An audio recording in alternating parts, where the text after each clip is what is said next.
Hi friends, welcome to Healthy Cooking Channel. இந்த வீடியோல நம்ம இன்னைக்கு சூப்பரான டேஸ்டியா குயிக்கா செய்யக்கூடிய சப்பாத்திக்கு சைட் டிஷ் ரெசிபி பார்க்க போறோம். யூசுவலா நம்ம சப்பாத்திக்கு மசாலா பயன்படுத்தி தான் நம்ம கிரேவி பண்ணுவோம். அந்த மாதிரி இல்லாம மைல்டா ஒரு கிரீமியான டேஸ்ட்ல சுரக்காய் பயன்படுத்தி எப்படி நம்ம சூப்பரான இந்த கிரேவி செய்யலாம்னு பார்க்கலாம் வாங்க. ஃபர்ஸ்ட் ஒரு கடாயில 1 டீஸ்பூன் அளவுக்கு எண்ணெய் விட்டுக்கோங்க. எண்ணெய் சூடானதுக்கு அப்புறமா கடுகு, அடுத்ததா 1 டேபிள் ஸ்பூன் கடலைப்பருப்பு, 1 டேபிள் ஸ்பூன் உளுந்தம்பருப்பு, 1 டீஸ்பூன் சீரகம். இதெல்லாமும் எண்ணெயில் நல்லா பொரிஞ்சு வந்ததுக்கு அப்புறமா காரத்துக்கு 3 பச்சை மிளகாய் பொடியாக நறுக்கி சேர்த்துக்கோங்க. கூடவே 2 கொத்து கருவேப்பிலை.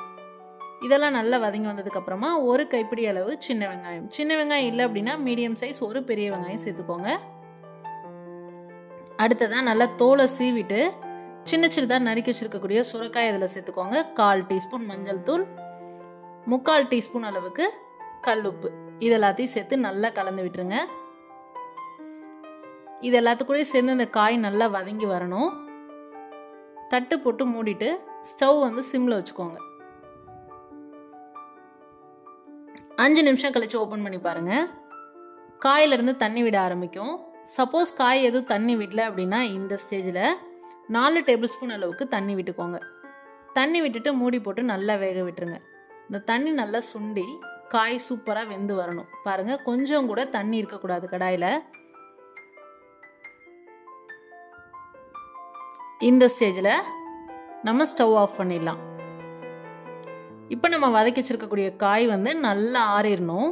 ஆறினதுக்கு அப்புறமா ஃப்ரெஷ்ஷான தயிர், புளிக்கக்கூடாது, நல்ல கெட்டியாக இருக்கக்கூடிய தயிரை நல்லா பீட் பண்ணிடணும். கட்டி இல்லாமல் நல்லா கலந்து விட்டுட்டு இதில் சேர்த்துக்கோங்க. நான் இன்னைக்கு 1/4 லிட்டர் அளவுக்கு தயிர் சேர்த்துருக்கேன். கூடவே கொஞ்சமாக மல்லி இலை பொடியை நறுக்கி தூவிட்டு நல்லா கலந்து விட்டீங்க அப்படின்னா சூப்பரான கிரேவி ரெடி. சூடான சாதத்துக்கும் அட்டகாசமாக இருக்கும், சப்பாத்திக்கும் சூப்பரான சைட் டிஷ். ட்ரை பண்ணி பார்த்துட்டு உங்களை கமெண்ட் மறக்காமல் சொல்லுங்கள் ஃப்ரெண்ட்ஸ். இது போன்ற ஹெல்தி ரெசிபீஸ்க்கு மறக்காமல் ஹெல்தி குக்கிங் சேனலை சப்ஸ்கிரைப் பண்ணுங்கள். இந்த வீடியோ உங்களுக்கு பிடிச்சிருந்தா லைக் பண்ணுங்கள், ஷேர் பண்ணுங்கள், கமெண்ட் பண்ணுங்கள். தேங்க்ஸ் ஃபார் வாட்சிங்.